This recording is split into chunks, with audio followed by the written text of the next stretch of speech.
Hello la famille, vous êtes encore sur Lumière Chrétienne. Nous vous aimons et nous vous bénissons au nom de Jésus. Aujourd'hui, nous allons partager avec vous sur quels sont les principaux obstacles que l'on rencontre en servant Dieu. Je ne suis pas seule. Nous avons la grâce encore aujourd'hui de recevoir Pasteur Yvon. Welcome, papa.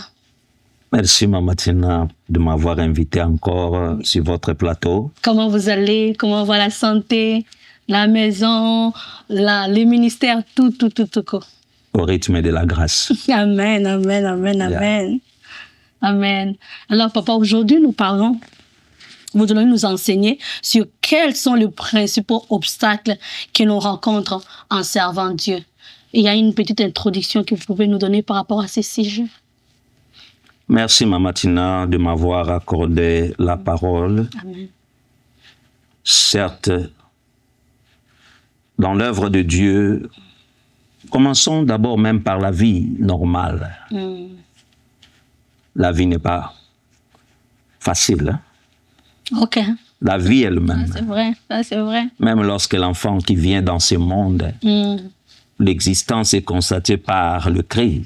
L'enfant pleure en sortant. Et les jours où vous trouverez l'enfant qui arrive dans le monde en train de sourire, alors c'est un monstre alors. Oui, mais un enfant qui vient, il doit d'abord donner un cri, pleurer. Et ça, tout le monde est en train d'acclamer. Voyez un peu, c'est pour dire seulement que nous sommes dans un monde à problème. Nous avons l'obstacle par rapport aux hommes, nous avons l'obstacle par rapport au matériel, nous avons l'obstacle par rapport à l'acceptation, c'est-à-dire les gens qui peuvent ou ne pas vous accepter, ne pas vous donner, et tout ça, ça constitue des obstacles auxquels nous devons nous faire face. Voilà un peu, c'est ça. Yeah. Alors papa, je sers Dieu. Alors quels sont les obstacles alors qui peuvent m'empêcher, en fait, je voulais dire, le manque de soutien des gens autour de moi. Est-ce que cela peut être des obstacles qui peuvent m'empêcher d'avancer dans l'œuvre de Dieu, de servir Dieu? Oui, non. Je veux dire ceci,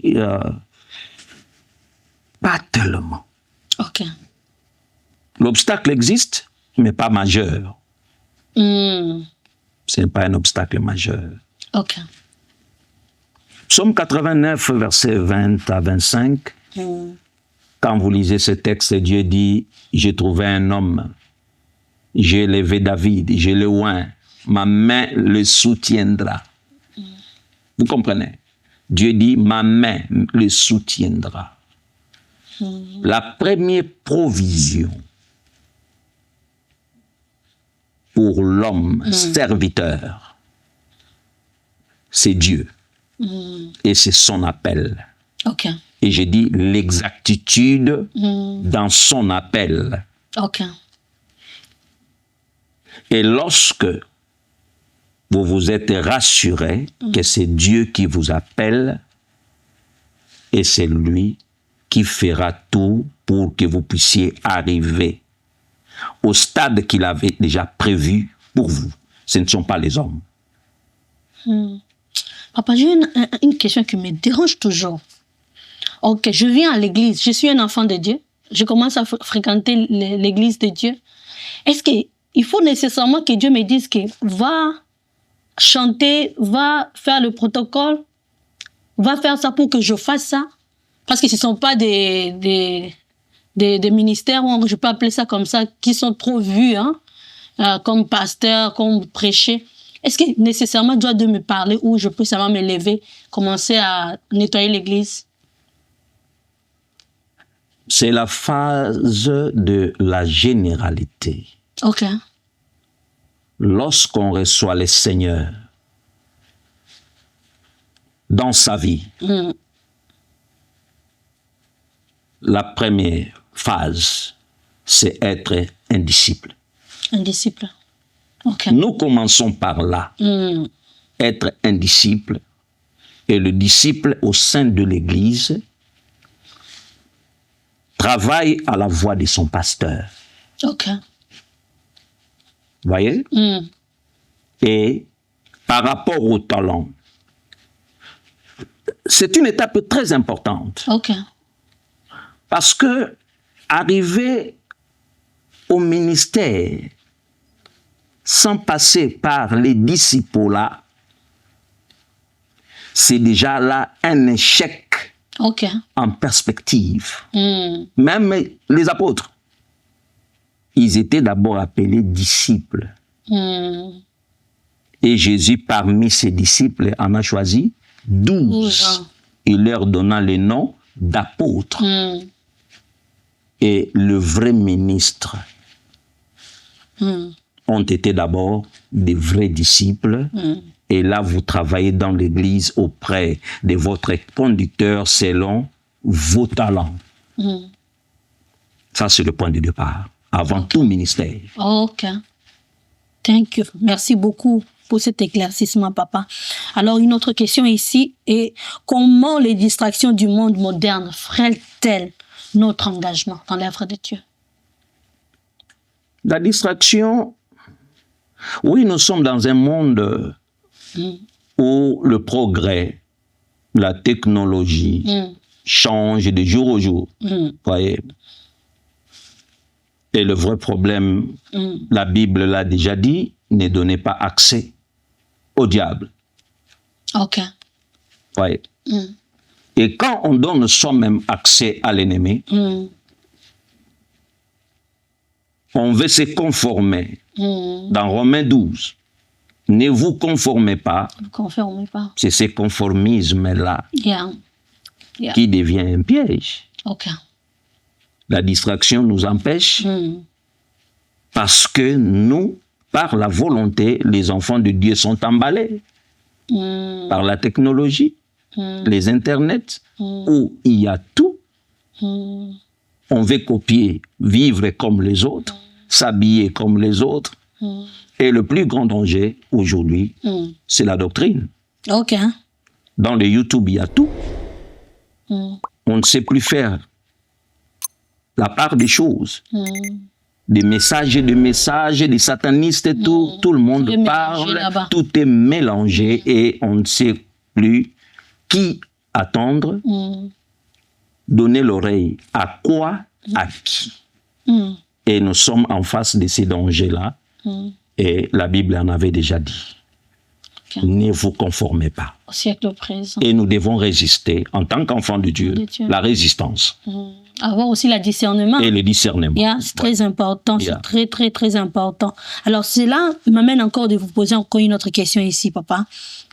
L'absence des résultats dans le service de Dieu. Je sers Dieu, il n'y a pas de résultats. Les résultats que les gens peuvent voir, des résultats visibles. Et cela peut être un piège pour moi, en tant qu'enfant de Dieu, quand je n'ai pas de résultats. Un piège, je ne pense pas. Mais étudions d'abord, qu'est-ce que nous attendons par le mot résultat? Résultat par rapport, commençons d'abord par la mission. OK. Il n'y a qu'une seule église du Seigneur. Même si nous avons tant d'églises locales, mais il n'y a qu'une seule église pour Jésus-Christ. C'est cette église-là a pour mission prêcher, faire des disciples. C'est le résultat que Dieu attend. Et ce résultat, c'est le salut des âmes. Ça, c'est les un. Par rapport à la mission. À la mission, On peut sauver les gens sans avoir la vie matérielle. OK. Parce que nous comptons sur les choses par rapport à la modernité. Nous sommes ici, aux États-Unis. Nous voyons les gens bâtis, avoir des matériels, et ceux qui sont au village. Peut-être eux évangélisent mieux encore que nous. Ils gagnent des âmes plus que nous. Dans leurs difficultés, dans leur pauvreté, vous trouverez les gens en train de prier. Ce sont des résultats. Amen. Et il y a des résultats par rapport à la vie chrétienne personnelle. Demander à Dieu aucun changement, il faut attendre. En fait, Dieu ne dépend pas de nous. Nous dépendons de lui. De lui. Amen. Sa souveraineté. Il a un temps pour chacun d'entre nous. Même la réussite, la grandeur, a un temps. Dieu ne peut pas tout nous donner. Voilà. Il y a des choses que Dieu peut ne pas accepter que cela puisse vous arriver aujourd'hui. Il y a des points. Quand nous demandons à Dieu des résultats, Dieu regarde l'orgueil caché, par exemple. Il te dit, ce n'est pas aujourd'hui que tu l'auras. Pour notre... Je suis par exemple pasteur, j'ai dit Seigneur, je veux la croissance de l'église. Mais il voit par exemple dans Yvon, il y a l'orgueil caché, je ne le donne pas aujourd'hui. Ce n'est pas nécessairement parce que j'ai péché, mais il empêche peut-être un dérapage dans le futur. Il dit que non, je te donne après 5 ans encore. Voyez. Et vous savez, parfois, Dieu empêche certaines choses par la configuration des gens. Vous savez, il y a des Lot, il y a des Jonas qui doivent vous quitter. Tu ne peux pas être béni avec n'importe qui. C'est ça aussi, hein? C'est ça. Voyez. Ah, c'est vrai. Donc, n'efforçons pas le temps. Laissez Dieu faire ce qu'il fait. Nous pouvons nous dire le péché. Pensez-vous que tous ceux qui ont, par exemple, des biens matériels, l'argent, une grande église parce qu'ils sont plus saints? Vous pouvez demander même les expériences des pasteurs. Quelqu'un qui prie toute la nuit dit aujourd'hui, Seigneur, envoie les gens, envoie, et tu te retrouves que la prière que tu as faite, Dieu n'a pas fait comme toi tu pensais. Mais un autre jour où tu ne pries presque pas, tu trouves le contraire. Les gens sont là. Et Dieu nous fait voir que je ne dépends pas nécessairement de ce que toi tu veux que les choses soient. Mais moi, l'Éternel, je fais par rapport à ce que moi je veux dans le temps. Il y a tellement de questions que je voulais poser encore, mais nous courons derrière les temps. Je vais garder ces questions-là pour plus tard, papa. Alors, il y a une autre question ici, les doutes, papa, les doutes personnels. En tant que serviteur de Dieu, je sers Dieu, j'ai trop de doutes. Est-ce que je dois faire ça? Est-ce que je dois commencer par ici? Comment je dois faire? Trop, ces doutes-là, est-ce que ces doutes-là peuvent être de frein pour l'œuvre de Dieu? Oui, un serviteur de Dieu qui doute d'abord. D'abord, douter de soi-même. Commençons d'abord par là. Parce qu'il y a douter vis-à-vis de Dieu, de votre appel, et il y a aussi les doutes par rapport à vous-même. Des doutes personnels. Je parle bien de doutes personnels. Voilà. C'est déjà là un mal. Ne pas avoir confiance. Là, je vais parler de confiance en soi. Pourquoi on doit manquer? Les gens manquent de confiance en soi parce qu'ils se fient à leur passé. Ok. Les échecs du passé. Leur passé. Les choses difficiles, inachevées. J'ai voulu faire ça, mais ça n'a pas tenu. Et ils pensent que ce qui est du passé peuvent toujours les rattraper, même dans le futur, tout au long de leur vie. Or, la Bible dit quoi? Il renouvelle chaque matin sa bonté. Dieu renouvelle nos expériences. Tu peux échouer hier et te tenir debout aujourd'hui. Amen. Voilà. Ces sentiments-là. Alors, dans l'œuvre de Dieu, lorsqu'on développe le doute sur son ministère, sur son appel, alors il faut revenir, rentre dans la prière. Prends un moment de silence et demande à Dieu. Seigneur, qui suis-je? Qui suis-je? Tu m'appelles qui? Quelle est mon identité devant toi? C'est ça. Cette prière-là. Voyez.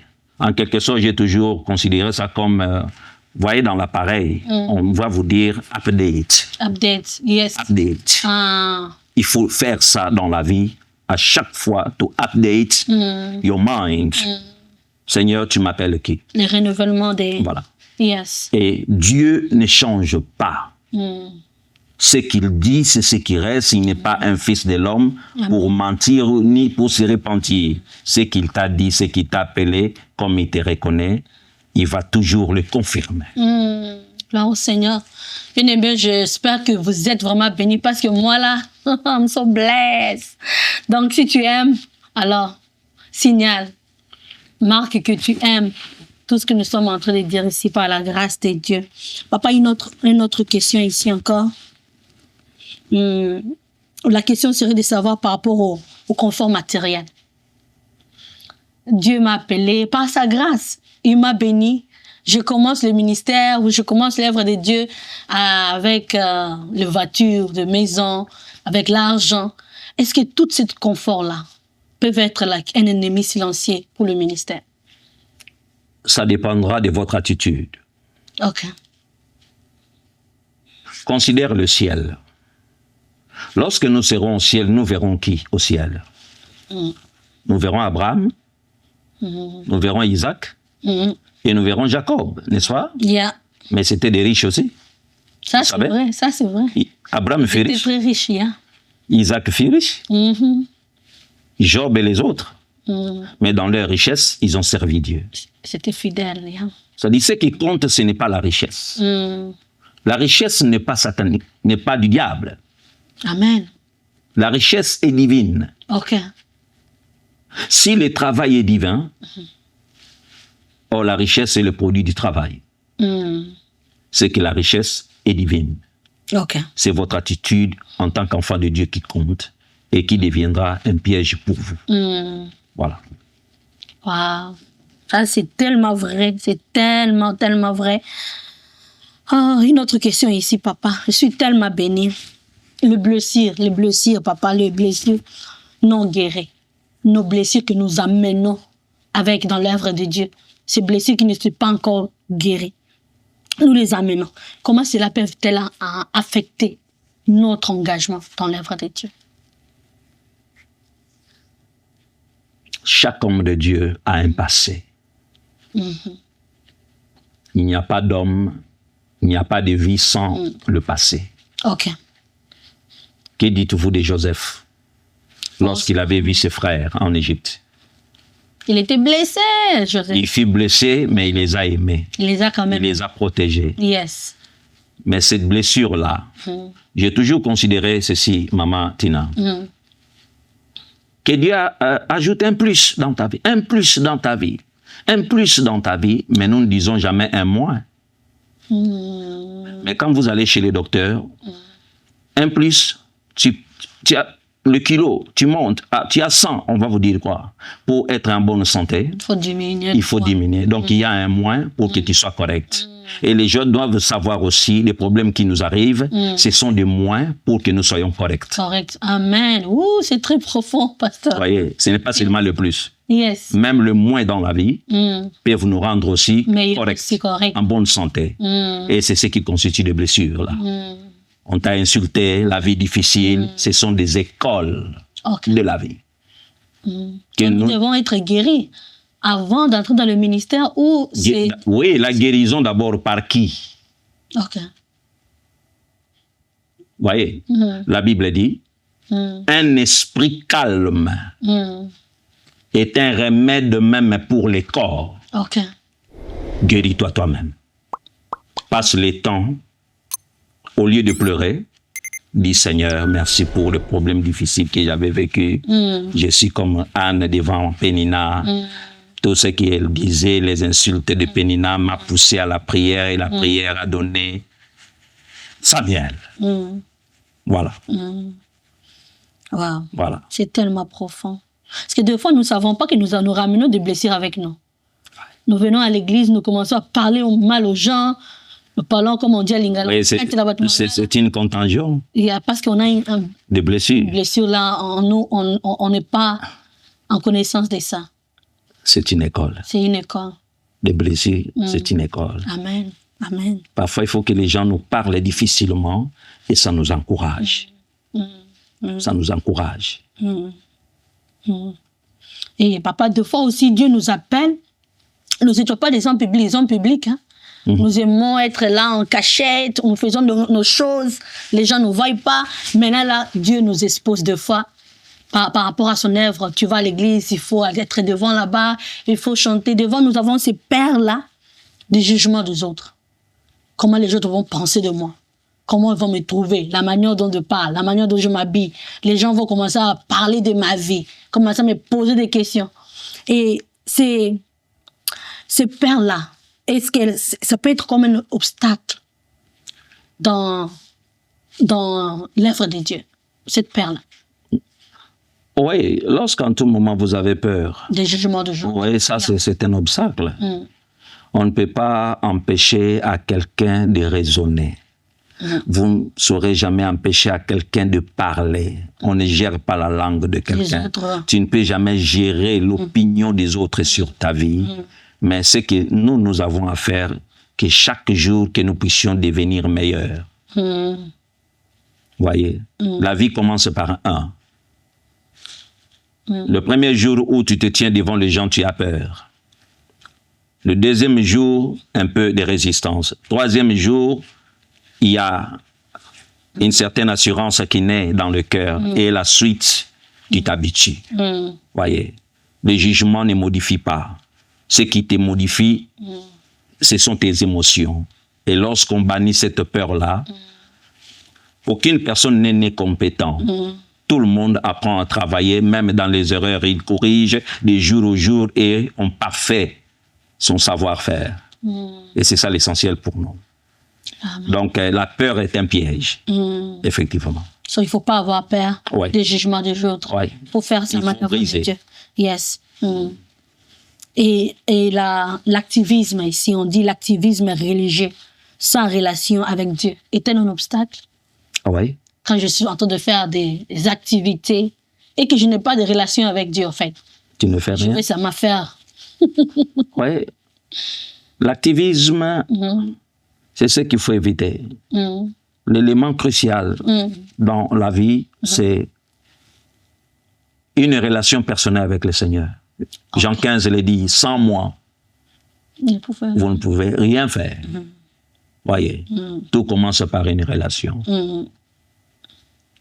Une église, l'église, c'est l'ensemble de personnes. Regardons la Pentecôte. Le feu s'est posé sur chacun. Chacun d'eux. Pourquoi sur chacun? Ça dit chaque individu avait une relation.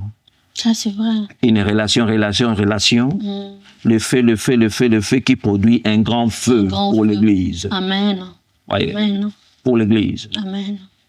Et le plus grand piège, c'est quoi?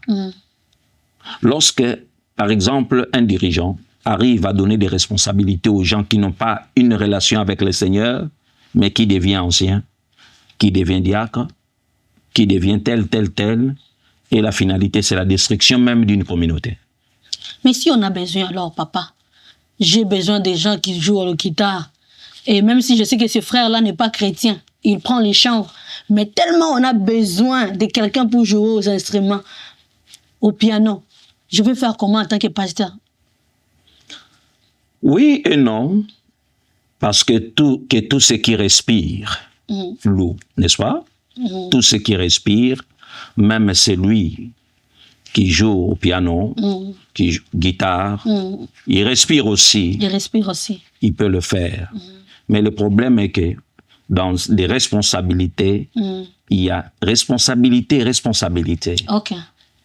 Voyez, il y a des responsabilités qui répondent directement à la vie de l'Église. Ok. Lorsque celui qui reste fumeur, il chambre, ignoré, demain, sans la prière et discernement, accède à des postes élevés de l'Église, diacre, ancien, en quelque sorte, l'Église est paganisée. Ok. L'Église devient païenne.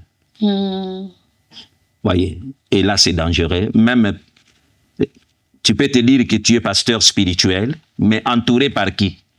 C'est païen. Par des gens qui ne connaissent pas Dieu. Donc là, nous disons, oui, ils sont là, mais il faut faire attention aux fonctions élevées de l'Église. Ok. Et la comparaison alors? La comparaison plutôt avec d'autres serviteurs peuvent-elles être toxiques pour... Oui, toxiques, oui. Pourquoi? Revenons seulement à la Bible, Jean 3. Qu'est-ce que Jean-Baptiste dit? Un homme ne peut recevoir que ce qui lui a été donné du ciel. Ok. En quelle occasion? Ses disciples sont venus pour lui dire, Père, Vous voyez la personne là que tu avais baptisée? Lui maintenant baptise plus que toi. Ah là, ça touche. Hein? Lorsque vous avez des enfants, des disciples, en vous comparant avec l'autre, dire qu'il est plus que toi. Quel est le sentiment? Il faut se défendre. Il faut te défendre. Montrer aussi, moi je suis. Mais sa réponse, moi j'ai toujours aimé, quand quelqu'un qui dit, vous savez, il faut que lui croisse et que moi, je diminue. Yes. Et il dit encore, une personne ne peut recevoir que ce qui lui a été donné du ciel. Ou par Dieu. Donc, il a reçu ce qui lui a été donné et moi aussi j'ai reçu la mienne. C'est cette acceptation-là. C'est ce qui nous manque. La comparaison vient lorsqu'on ne veut pas s'accepter soi-même. Ce qu'on est vis-à-vis de Dieu. De Dieu, de sa mission, de ce que Dieu nous voit faire. Voilà. Chacun a sa mission. Chaque personne a sa dimension et sa mesure de grâce. Qu'il faut accepter. L'autre a le miracle, moi j'ai la sagesse. On s'accepte et on se complète. Ce qui nous tue, papa, c'est accepter en fait. Accepter que Dieu m'a mis dans ce couloir ici. Ouais. Ça, c'est moi. Pour ces saisons ici, peut-être, je dois être là. C'est accepter là, c'est ce qui tue beaucoup des enfants de Dieu. Ouais. Tellement profond. Merci beaucoup. Merci beaucoup, papa. Merci. Et le manque de formation biblique, alors, nuit-elle au service de Dieu lorsqu'on n'est pas formé? Sûr. Sûr. Je vais dire une vérité.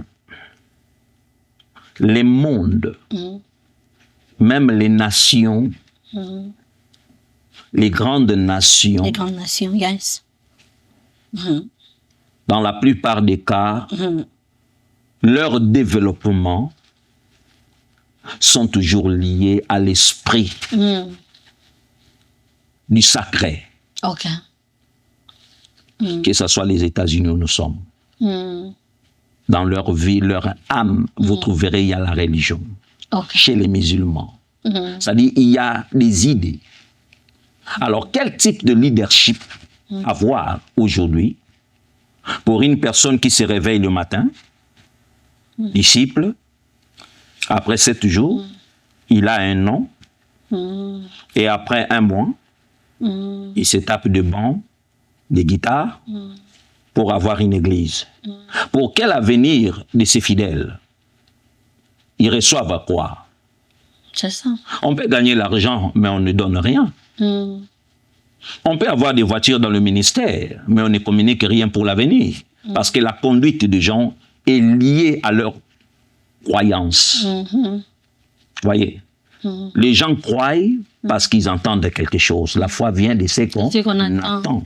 Donc les gens attendent et croient, et dans la croyance, il y a la conduite. Il y a la conduite. Alors si dans ce que moi j'attends, ce sont des hérésies, des erreurs, cela veut dire ma croyance aussi est erronée, et la conséquence même dans ma conduite, je suis dans la fausseté. Et c'est le type de leadership très souvent que nous avons, et surtout dans nos pays d'origine, où vous trouverez les pasteurs n'ont pas étudié, ne sont pas passés, même par une petite école, ne l'ont pas fait, et la conséquence, c'est la direction des immatures. Oh, wow. Voilà. On tue les gens, soit consciemment ou inconsciemment. Enfin, il n'y a pas le temps, vraiment, on chute déjà. Et ce qu'on dit est tellement bénissant et tellement profond. Mais j'aimerais quand même poser cette question ici, parce que c'est très capital, c'est très important. Est-ce que pour être formé à l'église, est-ce qu'on doit toujours former des gens qui sont appelés au ministère, les gens, des diacres, ou c'est tout le monde qui doit être enseigné à l'église, comment faire l'œuvre de Dieu? Quand je dis tout le monde, c'est même les gens qui balayent, même les gens qui font le protocole. Est-ce que toutes ces personnes-là, tous ces services-là plutôt, demandent aussi d'être formés à l'église? l'enseignement. Acte 2. Il persévérait dans l'enseignement des apôtres. Il persévérait dans la communion fraternelle. Il persévérait la fraction du pain. Il persévérait dans le prière. Amen. Amen. Et le plus grand danger aujourd'hui, les gens ne persévèrent que dans la prière. Et le centre de la prière, c'est le matériel. Donne-moi, donne-moi, donne-moi. Nous avons aujourd'hui une forme de religiosité matérialiste, où tout est matérialisé. Être grand, c'est le matériel. Être béni, c'est le matériel. Et tout le monde a la course précipitée au matériel. Mais la persévérance dans l'enseignement fait défaut. Pour enseigner, il faut d'abord que le leader lui-même soit enseigné. OK. Et un leader très bien instruit doit instruire tout le monde dans l'Église. OK. Un enfant de Dieu vrai doit chercher l'enseignement. C'est dans l'ordre suprême, non pas seulement de faire des disciples. Et Jésus a ajouté, enseignez-leur tout ce que je vous ai prescrit. C'est un ordre dans l'Église. Pour un ministère mature, il faut l'enseignement au sein de l'Église et pour tout le monde. Alléluia. Waouh. Vraiment, papa, merci. Nous arrivons déjà à la fin de notre émission. Je n'ai pas envie de finir parce que c'est tellement bénissant tout ce que vous êtes en train de dire, papa. Alors, la dernière question, j'ai une autre question ici. Comment le perfectionnisme, on veut que tout soit parfait. Est-ce que ça peut bloquer l'obéissance à Dieu? Quand on veut que tout soit parfait dans l'Église et avec soi-même, on veut que tout soit perfect. Le parfait, c'est difficile. C'est difficile, bien. D'abord, même par notre salut, nous avions cru au Seigneur, nous ne sommes pas encore parfaits. Nous devons le savoir. Cette nature pécheresse est subjuguée par la grâce, par le Saint-Esprit. Quand tu pries beaucoup, tu as le désir de servir. Et quand il n'y a pas la prière, il y a cette nature charnelle qui veut prendre le dessus. Voyez. Yes. Et le parfait, dans le service, nous travaillons et nous corrigeons. Dire que avant que je ne fasse quelque chose, il faut d'abord apprendre que je puisse être parfait. Jésus utilisait les apôtres. Ils ont commencé à prêcher pendant qu'il était là lui-même. Matthieu 10, 9 ou 10. Ils sont allés prêcher. Et quand il y avait des erreurs, Jésus corrigeait. Cette sorte d'esprit ne peut sortir que par la prière et le jeûne. C'était une correction. Ils ont chassé mais n'ont pas pu. Un serviteur de Dieu, ce n'est pas le perfectionnisme. Fais et écoute les autres. Cherche les conseils pour parfaire dans ce que tu fais. Mais dire que je ne fais pas jusqu'à ce que... Moi, je pense qu'on nuit même à l'appel. Les gens qui cherchent le perfectionnisme ont toujours été en retard par rapport aux gens qui travaillent dans la volonté et en travaillant corrigent leurs erreurs. C'est eux qui apprennent vite. OK. Ça, c'est dans l'histoire. Oh, papa, je suis bénie. Merci beaucoup. Que le Seigneur vous donne encore cette sagesse. Papa, prie. Alors, j'aimerais que vous puissiez prier pour tous nos bien-aimés qui nous ont écoutés. Amen. Une personne qui a des points d'interrogation maintenant par rapport à tout ce que nous avons dit, ou d'autres personnes qui se sont vraiment retrouvées. Est-ce que vous pouvez prier pour eux, que le Seigneur puisse les aider dans leur marche, dans le service de Dieu? J'aimerais dire à tous ceux qui nous suivent en ces moments. Vous êtes enfant de Dieu. Dans votre église où vous êtes, commencez d'abord à être disciple. Soumettez-vous à votre leader. Faites ce que vous pouvez faire. Acceptez les corrections comme étant enfant de Dieu. Même s'il y a des erreurs, apprenez à les corriger là où vous êtes. Amen. Il y a tant de conflits, tant d'obstacles. Les obstacles existent. Et devant l'obstacle, nous sommes plus que vainqueurs. N'ayez jamais peur. Alléluia. Et je prie que Dieu puisse t'assister, homme de Dieu, enfant de Dieu, disciple, dans l'église où tu es, pasteur. Tu as des gens qui t'abandonnent, tu as des gens qui ne te soutiennent pas. Votre source, ce ne sont pas les partenaires. Non. Votre source, d'abord, c'est celui qui vous a appelé, qui reconnaît comme tel votre appel, et c'est celui-là. Attends comme Habakkuk, et la prophétie s'accomplira. Que Dieu te bénisse là où tu es. Alléluia. Alors, est-ce que vous pouvez prier pour eux? Ok, je vais prier. Seigneur Dieu, nous te disons merci. Merci Jésus. Tu nous connais, Seigneur, dans nos problèmes. Chaque serviteur, chaque église. Alléluia. Les difficultés que nous sommes en train de faire face.